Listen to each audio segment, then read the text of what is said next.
The views and opinions expressed on the cap are those of the hosts. They do not necessarily reflect the official policy or position of OldMilk Media. Any opinions stated aren't intended to offend anyone. On this episode of the Cap Podcast, we are reacting to Balloonerism by Mac Miller.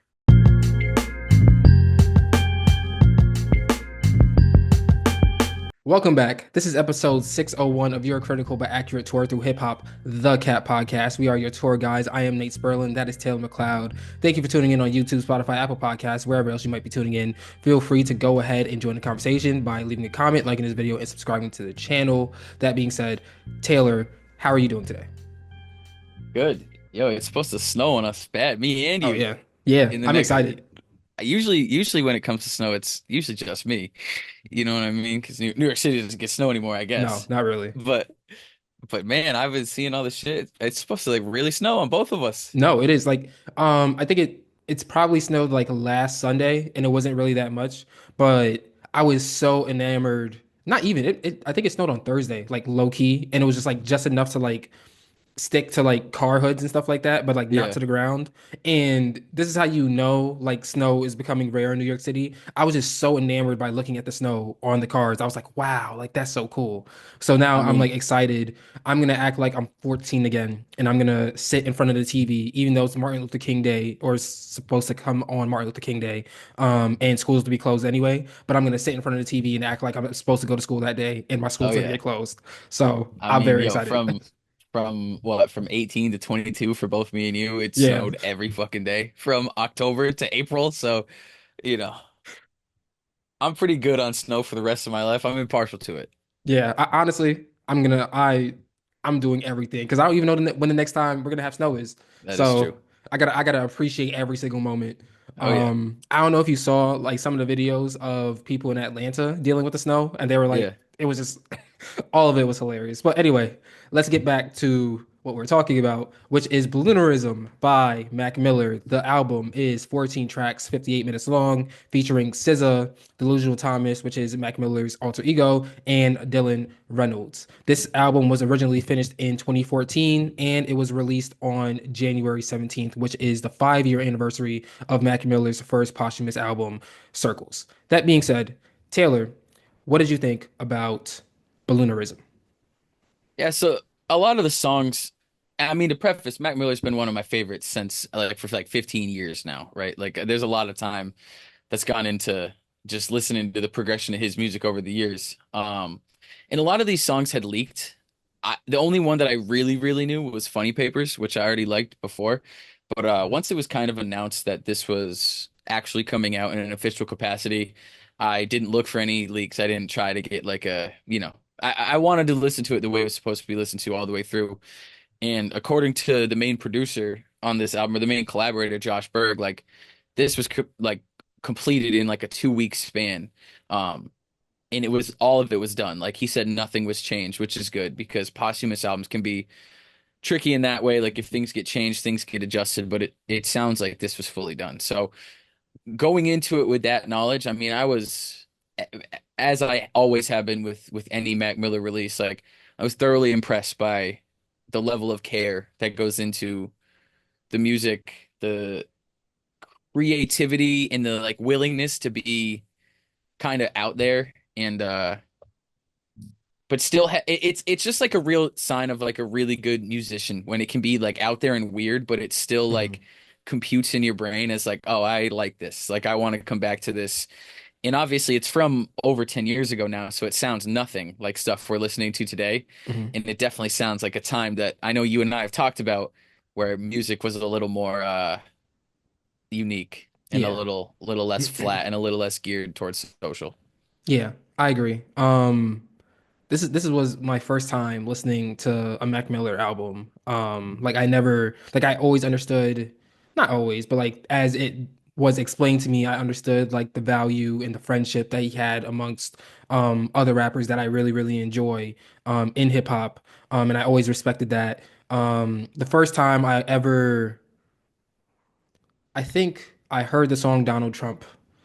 And then when Donald Trump was running for president, I remember Mac Miller being on the nightly show on Comedy Central, basically saying, I hate that I made that song because Donald Trump is a piece of shit, et cetera, et cetera, et cetera. And that was like my first a real exposure to Mac Miller, and that made me respect him. Because at the time, like it's not really like there was a lot of people doing that, but not really that many people being so overt and um yeah, overt and aggressive and direct with that point, which I feel a lot of us feel now, especially going into the new administration. So this being my first album listening or my first time listening to a Mac Miller album, I didn't really have any expectations. I just expected it to sound like 2014 because I knew it was made in 2014 and obviously it passes that expectation. I love the album cover. I wonder if Mac Miller also had input on the album cover or if that was something done that was done after the fact.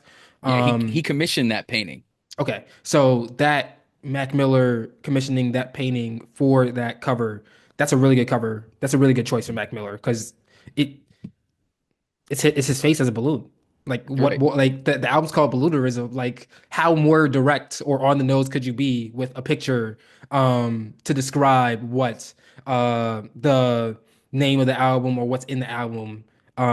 So like I don't see you being I don't see anyone being able to be more direct than what Mac Yeah. Miller was with the album cover and the selection of the album cover with this. So hearing that like basically everything now, because like also understanding that he produced a lot of these beats, um, understanding that he had his hands on everything, and this is like probably the best case scenario for like posthumous albums. Like you have like the Juice WRLD posthumous albums, and those kind of like the more and more they release, which they're done releasing them now, I think they kind of like feel like they're just like loose verses slapped together. And sometimes it makes sense, and some of them like sound like finished songs, and others are like, it doesn't really flow. But having Mac Miller being able to like put all this together, sequence it together, his mind, all this coming from his mind makes this feel like a genuine Mac Miller project. And if it was something where it was like along the lines of like the Juice WRLD projects, like I just talked about, we probably wouldn't be talking about it here. The reason why we're talking about it is because of this creation being mostly as much as any rapper would today, um, this creation being from the mind of Mac Miller, which I really, really appreciate. I find it interesting that we don't hear a Mac Miller vocal until the third track. I love the way that the songs are structured. I like what song is it? I think it is $5 Pony Rides, where like the song ends and then he brings back the instrumental and then you can just appreciate the instrumental for 30 seconds and then the song actually ends. That's something definitely from like 10 years ago that I appreciated. Yeah.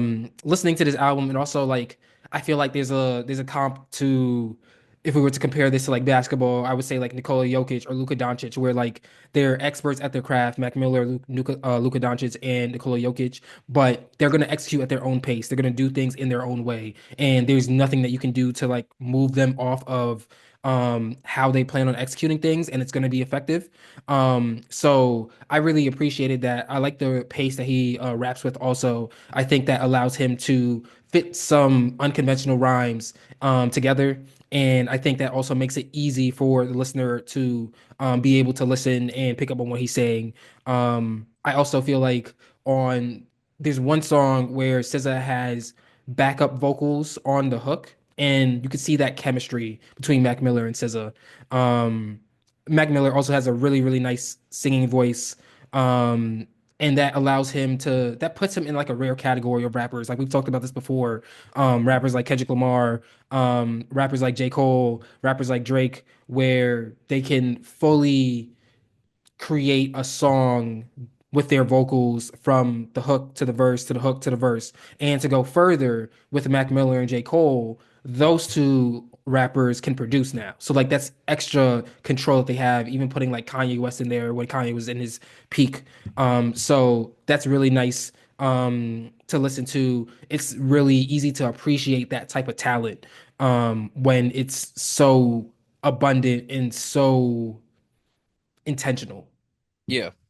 No, for sure. And I think this when as to the singing point, I think it's just like his willingness to sing, right? Mhm. Like it's not the most conventional singing voice in the world, right? Like when Drake first came out, it's like, oh, he can rap like a rapper and sing like a singer. I wouldn't say that Mac Miller really sings like a singer. He sings like a rapper, if that makes sense, right? You know Yeah. what I mean? Like he sings like, but it's like just that willingness to like bring his voice to a different spot, Hmm. and not just like you and I have talked about it. It's so I think you can get so much deeper when an artist is willing to do verses and hooks by themselves, and you get that hook and you hear that like emotion, as opposed to having a better singer show up when things need to be sung, right? Or Hmm. even like you were saying on Friendly Hallucinations when him and SZA are singing together, it's like, yeah, it's like, but he's still there. You know what I mean? Like does SZA sing better? Yes, right. But he's still there, and it's like you feel that, and I think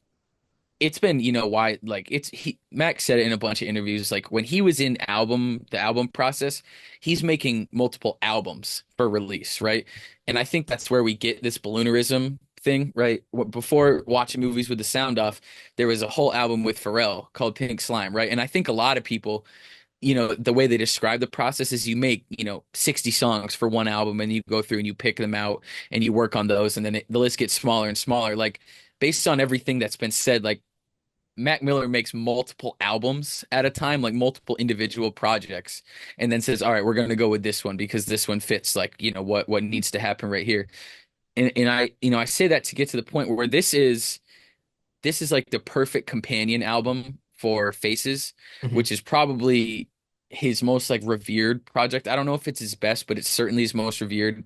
And it was made around the same time. And I think Faces is also very dark, talks about drug addiction, mental health, like the line between life and death. But I think that's more of a direct reflection of Mac's life, like his own life. And then you get Balloonerism, which is a lot more like in the clouds. It's a lot more broad. It's a lot more like this is the life of someone in my shoes, but it brings in, a much more broad experience, a much more shared experience.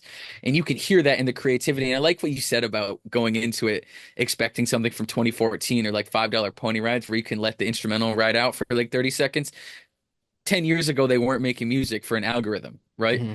Like songs could be longer than 2 minutes and 20 seconds because there was an attention span longer than 2 minutes and 20 seconds. Like now we get these songs that are like, it'll be like the hook first, like like a random like 32 bar verse in the middle or something like that, like the Hmm. long-ish verse and the hook again, then we're done. Yeah. Right. Like, and that's not the case here. It is really exciting that this is your first time listening to an album all the way through. Because I'm sure it's such like a strange world to like get into, especially, I mean, it's more than 6 years since he passed at this point. It's like six and a half. Or not six and a half, but it's beyond six. So like that experience has to be crazy coming into this like very intentional, very like manicured world that's like kind of all over the place though. Yeah.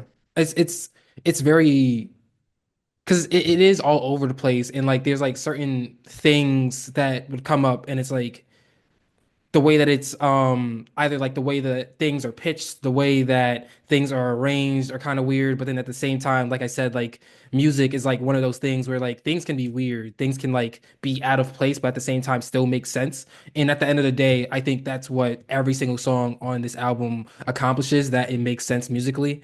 um I feel like there's a lot of parallel between Mac Miller and Juice World. There's one of the songs when we get towards the end. I believe it's, yeah, Mannequins. And that's really where it starts becoming clear where Mac Miller's kind of like predicting his own death. Yeah. And that song reminds me of Wishing Well by Juice World because one, Mannequins and Wishing Well were both released after both artists were passed. And two, both artists on each individual song are talking about like basically the thing that ends up leading to their demise anyway. So it's like it's kind of unsettling to Certainly. kind of hear the prediction and knowing that the prediction ends up being the case, ends up being reality after these songs were recorded. And it does You, get like you got I to don't listen to have Faces. I maybe I have to, You but like have to because if you're looking for predictions, okay. Faces is like Faces is the tough. Faces is the most difficult thing to listen to, but like Okay. yeah, on the prediction tip, like that's where it is. Yeah, because it's like I don't have the obviously I don't have the connection to Mac Miller that you did, but I can relate to you where I'm listening to Wishing Well by Juice WRLD, and I'm like, damn, Yeah. like he's rapping about this, and this is what ends up leading to his demise. Why wasn't anything? And I don't think it's the same. I don't think it's as I don't think it's apples to apples in terms of circumstances. But at the end of the day, it's like you're hearing this artist, this talented artist, talk about these things that end up leading to their demise, and it's like how many you think to yourself, like how many times could there have been a chance to change the course? You Yeah. know? And I also get that feeling from Rick's piano also. Yeah. Um, I yeah, like that, and that's what makes it hard. Like it's weird because like we've talked about this, and I talked about this for the last episode where like the best music makes you feel something, and I'm feeling something here, which means that the art accomplished the goal, but what I'm feeling is like sadness Yeah. because of the fact that this wasn't curtailed sooner, and the ultimate the unfortunate destination that both artists ended up reaching wasn't changed. Yeah. Yeah. I mean, in Rick's piano, like just to speak to that song, like, the whole like hook is like the best is yet to come, right? That Hmm. over and over again. And I think the major difference is like Mac Miller got like 5 extra years that Juice WRLD didn't, and put out so much incredible music. And I think his last two projects, in terms of like quality, I think Swimming and Circles are probably his best two bodies of work, right? I think Swimming to me is his best body of work, and I think that just in terms of like the polish, and you could see the direction. And I think the most unfortunate part is like based on all accounts from Mac himself and the people around him, like when he did pass, like it wasn't like a bad place. You know what I Hmm. mean? Like, and that's like the nature of what him and Juice WRLD and so many others. But like as we talk about those two and Mac specifically, what they talk about in their music is like you can be okay and it's right around the corner. You know what I mean? Like it's like the real deal. And I think that where Faces is very direct about exactly what Mac Miller was doing, right, in his life. This is like it's a little more glossed over. You know what he's talking about, Yeah. right? Like especially on like Miss Deborah Downer, right? He's like, oh, pills turn to powder. You know what I mean? Like stuff like that. So there's like direct references, but this one's a little more like it's more like a painting as opposed to like that reflection like I talked about. Hmm. Um, and I think that's probably part of why this album didn't come out in 2014. Um, Especially because he was about to sign a major label deal, the only one he signed with Warner. And I can imagine after Faces, because Faces came out on Mother's Day in 2014, then he signed in October in 2014. So I can't imagine like a major label would have been like really wanting another project that's all about like living and dying and how they're one and the same. And you know what I mean? And flirting with death and not wanting to, but still doing it.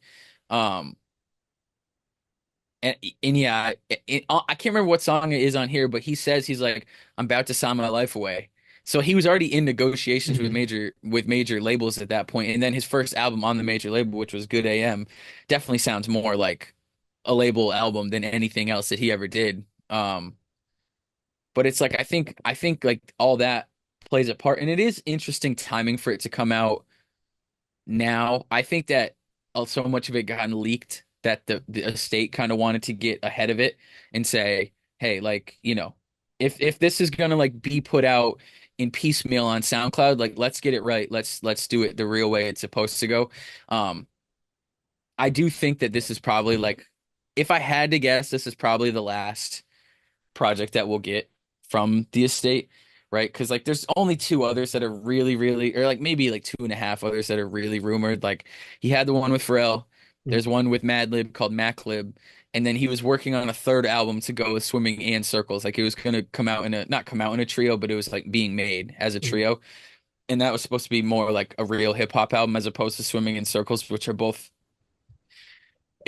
there's certainly rapping on both of them, but it's different. It's not like just like beats and bars, right?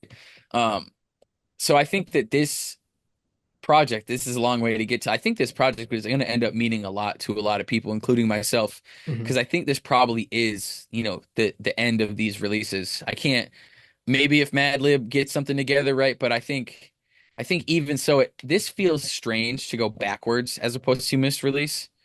Like Circles was ap supposed to come out after Swimming, so you get it after Swimming and it goes in order. And now we're going back to 2014, so we're going back like 4 years before he passed away.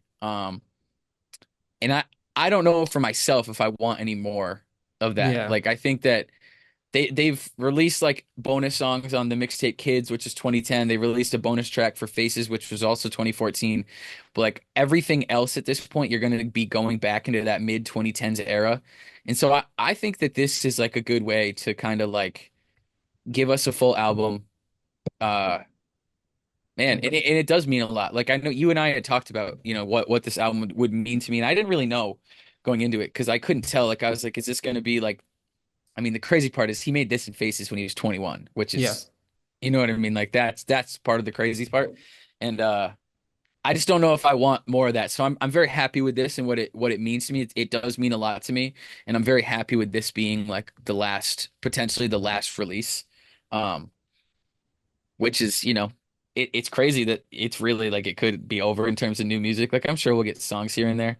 Um, and then part of the nice thing about this project specifically too is that we get some more like silly Mac Miller, Mhm. which was like a staple of him when he was younger. Because the later music is not silly, right? It's Yeah. not. It's like it's very serious and it's very like to the point and very introspective, but like you get a lot of silly moments on this. Even Rick's Piano, which is like a very emotional song, Yeah. and they do the knock knock jokes to start, and it's like knock knock, who's there? Like Rick's Piano, and it's like that's the whole joke, right? There's no joke to it. So, and then you get like even appearances from Delusional Thomas, you know what I mean? Like Yeah. that's a mixtape. If you end up going through stuff and listening to it, the mixtape Delusional Thomas is insane. Okay. Like that it's all that high pitched like psychopath like raps. This one's like a little like silly delusional Thomas. Like he talks about being Kurt Schilling with a sinker, and then he says he's in the backyard with pads on running Oklahoma drills, like shit I like remember that. You know that. what I mean? Like that's like the silly part of it. But when you go listen to like the mixtape delusional Thomas, it's like pretty like deranged. It's Mhm. definitely the thoughts of like a 21-year-old going crazy. Yeah. I think that's But the perfect all that goes into yeah. I Sorry. think that it's okay. I think that's like the perfect segue to start talking about like Mac Miller's alter egos also. Like because we had Delusional Thomas, we have Larry Fisherman, which is like the producer Mac Miller. What are some other or if those are the only two, but like No, I'm sure there's there are others. so Larry Lovestein is like Okay. a piano jazz musician. He made a whole project. I think it's man, I think it's called like Shades of You, and Okay. it's like just like this like crooning like piano jazz. Like he'd be in the corner in like a dark room playing the piano, like smoking cigarettes, singing. So those are the main three though. Like Okay. Delusional Thomas, and then he talked about Cam Rellum, which is just Mac Miller backwards, but Mhm. like that didn't really become, Delusional Thomas has his own project, so that's a big one. Larry Fisherman, producer, that's a big one. And then yeah, you had Larry Lovestein though, which is maybe the funniest that doesn't get talked about. Okay. And before we start getting into like playback value and final thoughts, um, talk about more like what Mac Miller meant to you as a fan. Yeah, I mean, I remember being in middle school when he first like blew up because Kids came out in 2010. I went into middle school in 2010, and it was immediately like, all right, this is like for like young East Coast. I mean, race definitely played into it in the beginning, right? Like it'd be foolish to say it didn't, but it's like this young dude from the East Coast that makes like very fun music has like a in middle school. It's like oh shit, like you know what I mean? Like so we were playing it all the time, and I listened to him all the way through. And I think that like as I got older, his music got older too, and it felt like easy, right, to like grow older with that music. Like our freshman year at college, uh the Divine Feminine came out, and that was like probably his most grown up album at that point. And like, you leave your little hometown and go to college and you feel like you're growing up. So you get this album, right? And then going into like our later years of college, Swimming comes out, and that's very serious. And that's like when I felt, things were getting more serious in life, maybe more serious than things weren't as serious as I thought they were. But I mean, Mac means a lot to me. And I think that most of the people that I talk to about music know how much he means to me. Um, like it's definitely since Apple started doing their like replay thing or whatever, like it's like him, Drake, and Future on my top three every single year. Like it Yeah. doesn't change. You know what I mean? I love other artists like Vince Staples, Boldy James, Larry June, right? But those three are like the three that I listen to the most. And I think the music matured as I got older, and that was easy to follow. But there's also just so much. Like if I'm like if I'm just happy, like there's happy music, right? If I'm feeling down, there's down music. If there's like crazy music, there's crazy music, right? There's so much to pull from. And I think it's like every emotion was hit so well in so many different ways that it's like there's always something for me to go listen to. Even stuff that's hard to listen to, right? Because of like the predictions like we've talked about, or like swimming in circles, there is like a lot of hope in those albums. And like to know that like that hope didn't get to be found is like difficult, right? And I think the meaning changed a lot when he died in 2018 because we were juniors in college, and I remember that like where I was like sitting in like a dorm room, you know what I mean, and it happens and you're like, what the fuck, like Hmm. this artist I've listened to since I was 12 is now just gone. And like I wouldn't say that, like, you see yourself in the music a little bit, right? You see yourself growing up in the music, and so that meant a lot. And I think all of that goes into it. And then, like the interviews are great. There's so many funny clips. Like he had the show on MTV, right? So it's just this like easy person to follow, as I grew up, as I got older. And that's where a lot of the meaning come from. And the music is so good. Like if the music wasn't good, I wouldn't be here. You know what I Yeah. mean? Like if the music wasn't incredible, I would not listen to this guy the way I do. And yeah, so it's like an incredible musician who just I feel like was there for a lot of the steps of me getting older, and he was getting older at the same time. And now we and me are about to be older than he was when Hmm. he passed, and that's like a weird thought to have, but he means a lot. He always will. Like I'll play his music forever. So Okay. Playback value. as you can guess, I think for fans like myself included, so objectively, I think there's songs on here that will get play, and I think people will tune in because like everyone has like a little Mac Miller thing that they've like heard before, and they're like, all right, I'll see what's going on. Objectively, I think this has like a lot of playback value in terms of like the weeks, this how the cycle goes, like, and we got the Kendrick Super Bowl coming up. Like, I'll give it like 2, 3 It's true. weeks, objectively, just the way we talk about it. For me and for fans, like real fans of Mac, like we're gonna play this forever. You know what I mean? Like this Yeah. gets like lumped right in with all the other music, right? It fits right into the timeline. It fits right in how we need it to. And the thing is, a lot of these songs were leaked, so people have already been listening to these for years. Mhm. So it's like I think the playback value is already there, and the fact that they released it, I think, is like another sign it has like kind of like endless playback value for people who care. Yeah. For me, objectively, I literally put, and I quote, people who love Mac Miller will play this forever. So Yeah, we kind of saying the same thing here. Subjectively for me, I can see myself listening to this for 2 months. I feel like they released it at the perfect time. I'm not sure if I'm gonna be playing this when the sun starts coming out, but until the sun comes out, yeah. this will definitely get some play for me. Final thoughts. My final thoughts is this is a perfect companion for Faces. It is much more of a painted picture of his life than it is a direct reflection like Faces is. You have like this, you still have like the crispy like meandering raps that kind of like lead you all over the place, and you got to follow it, and then you get to see more productions. So like it's just him showing off, getting better as a musician with good raps, and it just fits right into, the discography. Top three.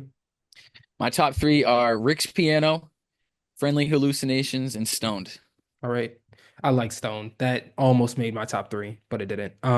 My final thought is Balloonerism serves as a reminder of what hip hop lost when Mac Miller passed. A unique vocal and producing talent capable of producing bodies of work that prove to be cohesive and thought provoking.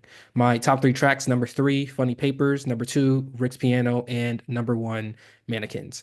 Thank you for tuning in to the Cat Podcast, episode 601. Don't forget to leave your opinion of Balloonerism by Mac Miller in the comments below. Also, if you feel the need, share what Mac Miller meant to you in the comments below. Also, if you enjoy this episode, feel free to like this video, subscribe to the channel, follow Old Milk on YouTube, Instagram, and hopefully TikTok. We don't know if that's gonna be around when True. this is released. Check out oldmilk.co for more information. I'm Nate Sperlin. That's Taylor McLeod, and we'll be back when hip hop tells us to be. Thank you for watching. We are out.